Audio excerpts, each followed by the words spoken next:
قبلي طرف ته خپې خورول څنګه دي؟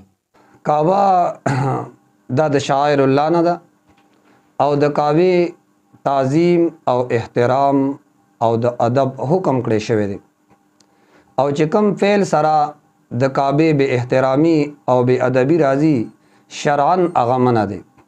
دغه وجه ده چې د کعبې د پاسه موس کول چونکې دی کې د کعبې به احترامی ده نبی علیہ الصلوۃ والسلام دا غینه منع کړی ده.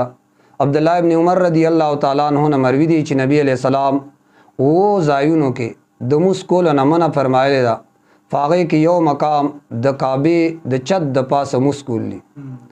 دا ولې ځکه چې دی کې د هغې بې احترامي راځي.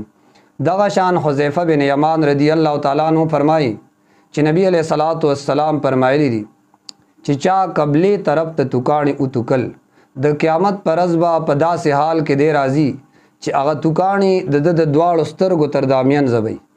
معنا دا توکاڼې به راغونډېږي او د دواړو سترګو په منځ کې معنا په تندي باندې پراتی.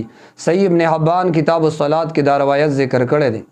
نو کعبې طرف ته خپې خورول د هغې متعلق ممانعت داسې صریح حدیث کې ملاویږي نه، لیکن چې کومې الاف کې عرب او رواج متعلق د یو محترم سیس طرف ته خپې خورول دا د بې ادبۍ علامت دی. نو هغه ځای کې د کعبې احترام په خاطر کعبې طرف ته خپې خورول دا بې ادبي ده او د بې ادبۍ د وجې نه دا ممنوع دي، ځکه الله قرآن کې فرمایي ومن یعظم شعائر الله فإنها من تقوى القلوب سورۃ حج آیات نمبر 23 کې.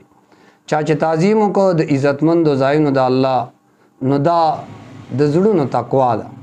نو دی وجه نه کعبې طرف ته خپې کول دا بې ادبي ده. نو کعبې طرف ته خپې کول نه دي پکار جي.